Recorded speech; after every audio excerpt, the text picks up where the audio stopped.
La comunión es el principal llamado de Jesucristo para volvernos a Él. Es el principal llamado de Dios para que unamos nuestro corazón a Él. La iglesia judía fue iniciada por un judío llamado Juan el Bautista, que dijo: «Arrepentíos, porque el reino de los cielos se ha acercado». Mateo 3:2. Un judío llamado Jesús dijo: «Arrepentíos, porque el reino de los cielos se ha acercado». Mateo 4:17. Fueron prácticamente sus primeras palabras tras su bautismo. Tras establecerse su iglesia, Cristo la representó en el libro de Apocalipsis en 7 periodos. Y en 4 de esos 7 periodos, Cristo le hace a su iglesia un llamado al arrepentimiento. Al ángel de la iglesia de Éfeso, Jesús le dice: «Arrepiéntete». A la iglesia de Pérgamo, Jesús le dice: «Arrepiéntete». Al ángel de la iglesia de Sardis le dice: «Arrepiéntete». La iglesia cristiana fue establecida en un llamamiento de Jesús a arrepentirse y volverse a Dios. Jesús llama a lo mismo en 3 de esos 7 periodos simbolizados por las 7 iglesias. Y, de nuevo, en el último de ellos, en la iglesia de Laodicea, el testigo fiel llama a los laodicenses al arrepentimiento. Ellen White escribió lo siguiente: «Dejar el primer amor representa una caída espiritual. Muchos han caído así. En toda iglesia de nuestro país hay necesidad de confesión, arrepentimiento y reconversión. El desencanto de Cristo no puede describirse. A menos que aquellos que han pecado se arrepientan con prontitud, no podrán sortear los engaños de los últimos días. Algunos, aunque no se den cuenta, están preparándose para ser derrotados. Dios llama a un arrepentimiento sin demora. Por tanto tiempo han jugado muchos con la salvación que su visión espiritual está borrosa y no pueden discernir entre la luz y las tinieblas. Cristo es humillado en su pueblo. El primer amor ha desaparecido y la fe es débil. Es necesaria una transformación a fondo». Esto aparece en un artículo titulado «Llamado al arrepentimiento» del Review and Herald del 15 de diciembre de 1904. En su primer sermón tras salir de las aguas del bautismo en el río Jordán, Jesús dijo así: «El reino de Dios se ha acercado. Arrepentíos y creed el Evangelio». Marcos 1:15.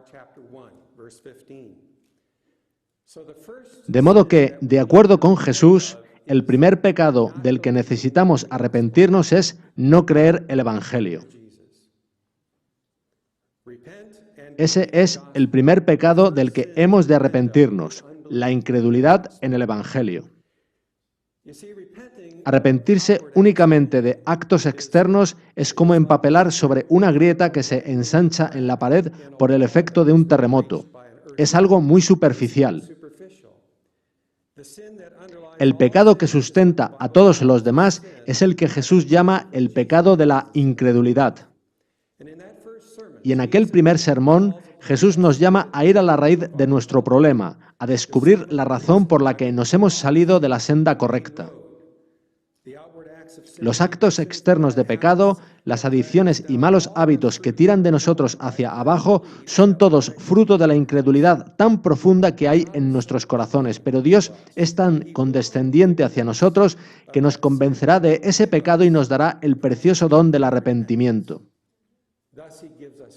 Él nos da hoy la Santa Cena, y es un paso hacia la vida eterna, pero el problema es que no podemos comenzar ese camino por nosotros mismos. Nacimos todos con una batería moribunda.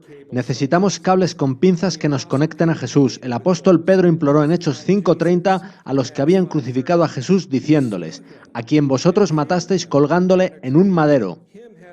A este Dios ha exaltado con su diestra por príncipe y salvador, para dar a Israel arrepentimiento y perdón de pecados». La convicción de pecado que da el Espíritu Santo es complementada por el puro Evangelio, y la corriente de perdón celestial fluirá a través del alma obrando milagros de gracia. Así que no rehuséis el don. Que finalmente veamos que tuvimos parte en la crucifixión de Cristo es un rayo de brillante luz celestial derramado en nuestras oscurecidas almas para alumbrar nuestras mentes. En relación a la experiencia de Jesús de arrepentimiento corporativo por los pecados del mundo entero, Ellen White nos dice lo siguiente en un sermón titulado Nuestra provisión en Cristo, que aparece en el boletín de la Conferencia General del 4 de abril de 1901. Tras Cristo haber tomado en representación de la raza humana los necesarios pasos de arrepentimiento, conversión y fe, fue a Juan a ser bautizado. Y Jesús demandó lo mismo de la iglesia de su tiempo, de la nación judía. En Mateo 4:17 dice lo siguiente: Desde entonces comenzó Jesús a predicar y a decir: Arrepentíos, porque el reino de los cielos se ha acercado. Y sus discípulos hacían lo mismo. En Marcos 6:12 dice esto: Y saliendo predicaban que los hombres se arrepintiesen. La mayor decepción para Cristo fue que la nación judía no respondió a ese llamado. Comenzó a reconvenir a las ciudades en las cuales había hecho muchos de sus milagros, porque no se habían arrepentido. Mateo 11:20. Él asemejó a la nación judía a esa higuera estéril plantada en su viña. Así dice en Lucas 13:7. Hace 3 años que vengo a buscar fruto en esta higuera, y no lo hallo. La mayoría de la iglesia de su tiempo no se arrepentía. La higuera que Jesús maldijo se convirtió en un símbolo, no solo del conjunto de judíos impenitentes, sino también de la nación como un todo corporativo que rechazó a Cristo. Ellen White comenta lo siguiente: la maldición de la higuera era una parábola llevada a los hechos. Ese árbol estéril que desplegaba su follaje ostentoso a la vista de Cristo era un símbolo de la nación judía. El Salvador deseaba presentar claramente a sus discípulos la causa y la certidumbre de la suerte de Israel, el deseado de todas las gentes, página 582. Nuestro Señor había enviado a los 12 y luego a los 70 a proclamar que el reino de Dios se había acercado y a llamar a los hombres a arrepentirse y a creer el Evangelio.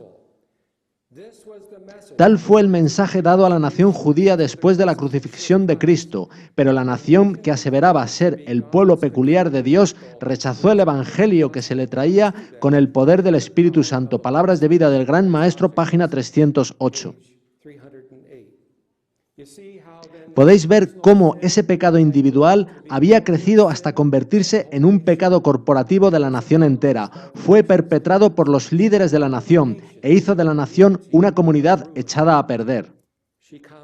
En Palabras de vida del Gran Maestro, página 305, Ellen White comenta esto: Cuando Cristo vino, presentando a la nación las demandas de Dios, los sacerdotes y ancianos le negaron su derecho de interponerse entre ellos y el pueblo, y se propusieron enemistar a la gente con Jesús.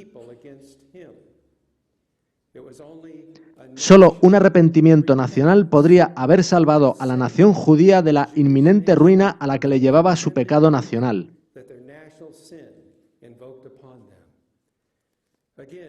De nuevo, en Palabras de vida del Gran Maestro, página 305, dice: ellos fueron responsables del rechazo hacia Cristo, con los resultados que le siguieron. El pecado de una nación y su ruina se debieron a los dirigentes religiosos. En la última predicación pública de Jesús, hizo un último llamado a estos líderes de Jerusalén a arrepentirse.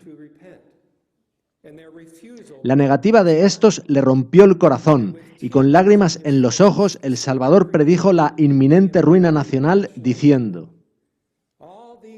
de cierto os digo que todo esto vendrá sobre esta generación. Jerusalén, Jerusalén. Todo esto lo podéis leer en Mateo 23:13 y versículos sucesivos. Cristo ciertamente llamó a individuos al arrepentimiento. En Lucas 15:7 dijo que habrá gozo en el cielo por un pecador que se arrepiente. Pero hay una diferencia sustancial entre arrepentimiento nacional y arrepentimiento individual. En Lucas 11:29, él hizo también un llamamiento a una generación mala, refiriéndose a la nación. Y en el versículo 32 dijo: los hombres de Nínive se levantarán en el juicio con esta generación y la condenarán, porque a la predicación de Jonás se arrepintieron. En la balanza se pesa no solo la suerte de individuos, sino también de toda una nación. Y como un rayo solitario en una noche oscura, esta referencia a Nínive ilustra la idea de Jesús. El arrepentimiento nacional es tan inusual que pocas personas creyeron que pudiera suceder. De modo que Jesús utilizó la historia de Nínive como un ejemplo para probar que sí era posible. Si podía hacerlo una nación pagana, la nación que era el pueblo elegido de Dios también podría.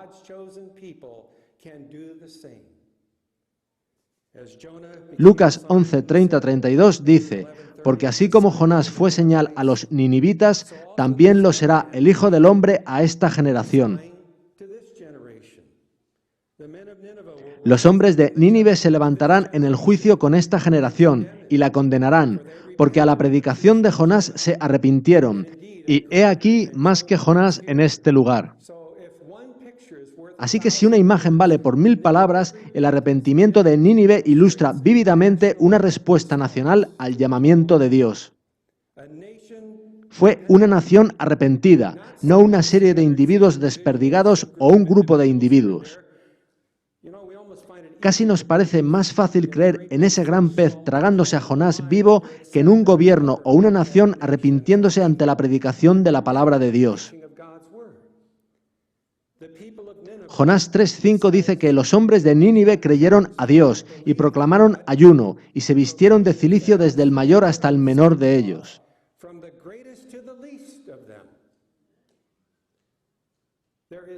No hay duda sobre este registro sagrado. Al llamado de Dios, un arrepentimiento nacional tuvo lugar en una nación pagana. Y este arrepentimiento empezó por el más encumbrado, el rey, y se extendió hasta los niveles más bajos de la sociedad. Jonás 3, 6 y 7 dice: y llegó la noticia hasta el rey de Nínive, y se levantó de su silla, se despojó de su vestido, y se cubrió de cilicio y se sentó sobre ceniza. E hizo proclamar y anunciar en Nínive por mandato del rey y de sus grandes. Es cierto que este llamado al arrepentimiento no se originó en el palacio real, pero el gobierno de Nínive lo apoyó de todo corazón. Y la ciudad entera se arrepintió, empezando por los de más arriba. El arrepentimiento fue proclamado y publicado a nivel nacional y también recibido a nivel individual. La advertencia divina había proclamado la destrucción de Nínive, así que los líderes instaron al pueblo a arrepentirse y hubo un arrepentimiento nacional. Y Jesús planteó que, si eso había sucedido ya en la historia, ¿por qué no podría suceder de nuevo con los judíos? Los judíos podrían haber llegado al arrepentimiento nacional de manera sencilla. Podría haberlo liderado el sumo sacerdote, Caifás, así como lo hizo el rey de Nínive. Caifás tan solo necesitaba aceptar el principio de la cruz, aceptar a Jesús tal y como lo enseñó. Caifás podría, de manera sincera, no haber estado seguro de cómo relacionarse con Jesús inicialmente, en los primeros tiempos del ministerio de éste, pero cuando Jesús fue juzgado, este sumo sacerdote podría haberse decantado por la verdad. Tan solo habría necesitado dar al Sanedrín un simple discurso como el siguiente: hermanos, inicialmente yo no comprendía la obra de Jesús. Y hermanos, vosotros habéis participado de mi confusión. Algo sucedió entre nosotros que nos sobrepasó. Pero tras reestudiar las Escrituras, he visto que, tras su humilde apariencia externa, Jesús de Nazaret es realmente el verdadero Mesías. En Él se cumplen las profecías. Así que ahora, hermanos, yo humildemente le reconozco como a tal. De manera inmediata renuncio a mi posición, siendo el primero en encumbrar a Jesús en Israel como su verdadero sumo sacerdote. Una bocanada de sorpresa habría soplado en el Sanedrín si Caifás hubiera dicho estas palabras. Hoy sería recordado en todo el mundo como el líder más honorable del pueblo de Dios en toda la historia. Podría haber hecho lo que Moisés habría deseado. Sin duda, muchos le habrían seguido. Los mismos líderes religiosos que habían traído culpa sobre el pueblo podrían haberlo llevado a un arrepentimiento nacional. Cristo podría haber muerto de algún otro modo que asesinado por su propio pueblo, y Jerusalén podría ser hoy el gozo del mundo entero en vez de su mancha negra.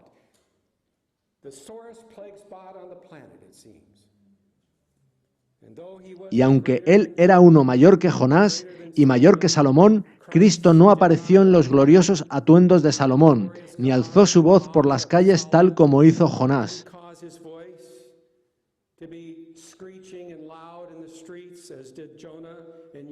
Y sin embargo, su persona, su porte y su presencia proporcionaron a los líderes judíos suficiente evidencia de su autoridad divina.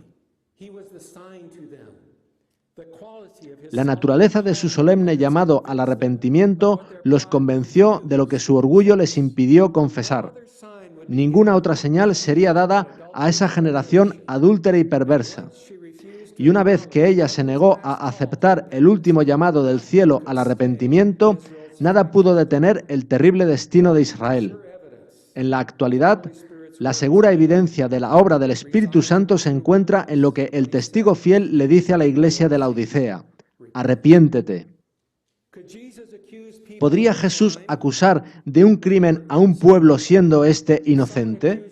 Si alguien, por ejemplo, nos acusara de comenzar la Primera Guerra Mundial, eso nos parecería irrazonable, pues ni siquiera habíamos nacido entonces.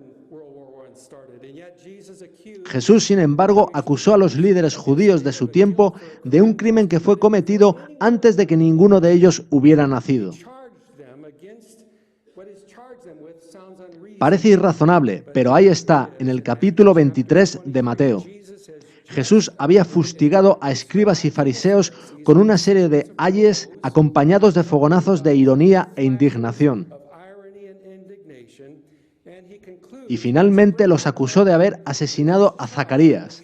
Efectivamente, en Mateo 23:35 les dice así: para que venga sobre vosotros toda la sangre justa que se ha derramado sobre la tierra, desde la sangre de Abel el justo hasta la sangre de Zacarías, hijo de Berequías, a quien matasteis entre el templo y el altar. ¿Los que oían a Jesús habían matado personalmente a Zacarías? No. Este hombre fue asesinado unos 800 años antes, de acuerdo con 2 de Crónicas 24:20. Entonces, ¿por qué Jesús acusó del crimen a los judíos de su tiempo? Él no fue injusto. El asunto nos queda claro cuando vemos el principio de la culpa y del arrepentimiento corporativo.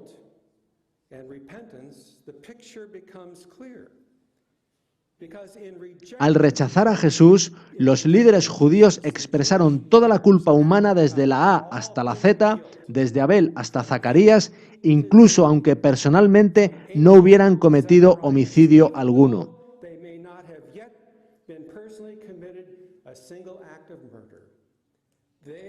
Ellos tenían el mismo espíritu que sus padres, aquellos que verdaderamente derramaron la sangre del inocente Zacarías en el templo.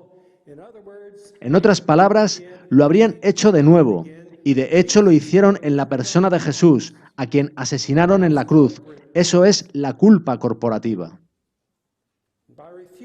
Al rechazar el llamado al arrepentimiento proclamado por Jesús y por Juan el Bautista, confirmaron su culpa en todos los homicidios de víctimas inocentes desde los días de Abel. Uno que no podía errar, Jesús, les atribuyó a ellos toda la culpa. Ahora, suponed que los líderes judíos se hubieran arrepentido. En ese caso se habrían arrepentido de la sangre de todos los profetas que se ha derramado desde la fundación del mundo. Lucas 11:50. Y en ese caso no habrían crucificado a Cristo. Ahora, imaginemos esa multitud que se reunió ante Pilato en la mañana de aquel funesto viernes. El peculiar prisionero está de pie y atado. La gente se va sumando a condenar al prisionero, que es Jesús. Ni una voz se alza en defensa de Jesús.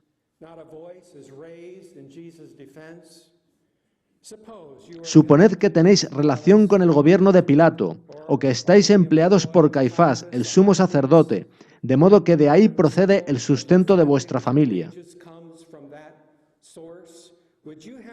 ¿Tendríais el valor de alzaros vosotros solos y decir, hermanos, estamos cometiendo un tremendo error? Este hombre no es culpable de esas acusaciones. Él verdaderamente es quien dice ser, el divino Hijo de Dios. Apelo a vosotros, Pilato y Caifás. ¿Aceptáis a este hombre como el Mesías?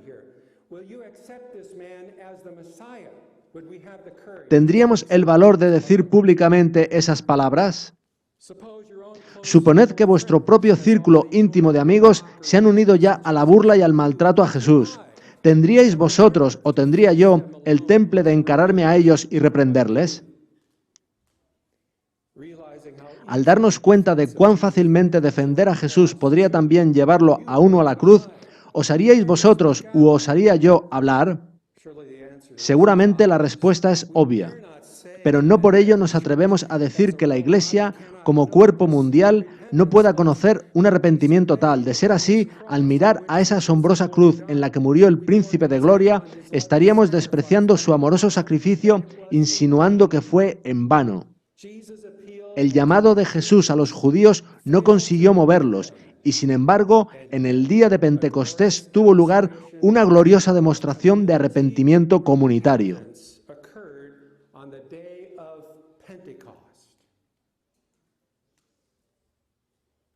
Finalmente, el llamado al arrepentimiento de Jesús y de Juan el Bautista a la nación de Israel recibió respuesta en el día de Pentecostés. Al fin llevó fruto, y 3.000 almas se convirtieron en ese día. Probablemente ninguna de ellas estaba en la multitud que pedía la crucifixión de Cristo, ni estuvo en el juicio que se le hizo, ni se burló de él cuando estaba en la cruz. Y sin embargo reconocieron que compartían la culpa de asesinar al Hijo de Dios. Sus pecados lo llevaron a la cruz. Pero los líderes judíos se negaron obstinadamente a hacer lo mismo.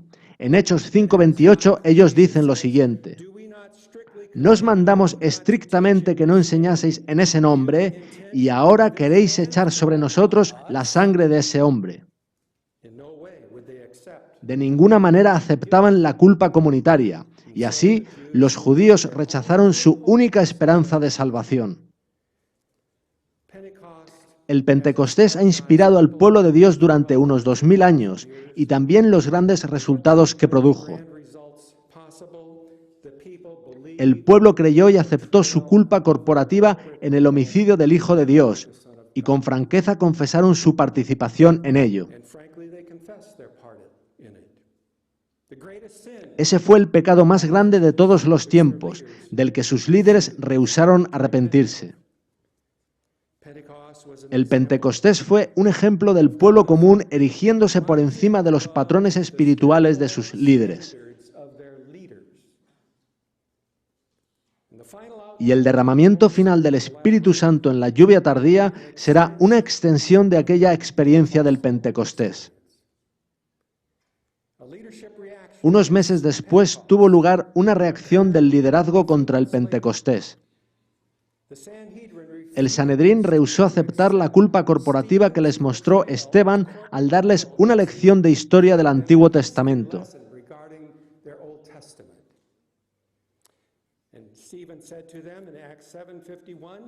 Y en Hechos 7, 51-52, Esteban les dice: vosotros resistís siempre al Espíritu Santo, como vuestros padres, así también vosotros. ¿A cuál de los profetas no persiguieron vuestros padres? Y mataron a los que anunciaron de antemano la venida del justo, de quien vosotros ahora habéis sido entregadores y matadores. ¿Sabéis cuál fue la respuesta de ellos? En Hechos 7:57 dice que se taparon los oídos y arremetieron a una contra él, y echándole fuera de la ciudad, le apedrearon.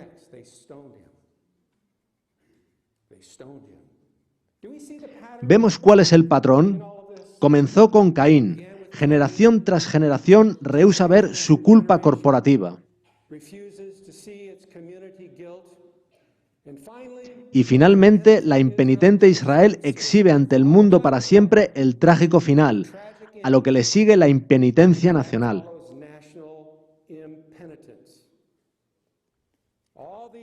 Y estas cosas les acontecieron como ejemplo, y están escritas para amonestarnos a nosotros, a quienes han alcanzado los fines de los siglos.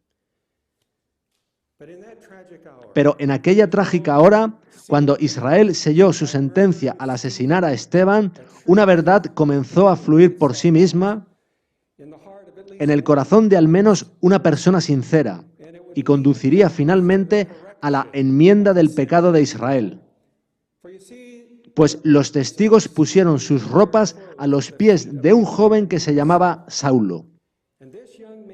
Y la despertada conciencia de este joven escribió en detalle sobre el gran concepto de un cuerpo mundial de Cristo que finalmente experimentaría en una plena demostración las bendiciones del arrepentimiento que rechazaron los judíos. La palabra de Dios proclama buenas nuevas. Cristo no se sacrificó a sí mismo para ser derrotado por la negativa de su pueblo a arrepentirse. El antitípico día de la expiación en el que vivimos actualmente despejará todas las dudas sobre si su pueblo se arrepentirá o no. Y en la luz de la cruz vemos la seguridad de que la Iglesia finalmente romperá con todo este patrón de incredulidad mostrado por Israel a lo largo de la historia. Y lo hará en una demostración final en la Odisea de ese arrepentimiento al que Jesús le insta. La Iglesia es la preciada posesión de Cristo, que Él ha comprado con su propia sangre. Y en el fin, su pueblo no le privará a Cristo de la recompensa por la que murió. Por una vez en la historia no se repetirá. Su Iglesia vindicará plenamente a Cristo. Él verá que el precio infinito que pagó por la redención de ella valió la pena. Un sacrificio infinito redimirá y sanará plenamente una medida infinita de pecado humano. Padre Celestial, el llamado que nos haces esta mañana es a arrepentirnos. El testigo fiel se dirige a la Iglesia de la Odisea llamándola al arrepentimiento. La comunión es un llamado a volvernos a Dios en plena armonía con Él. Amén.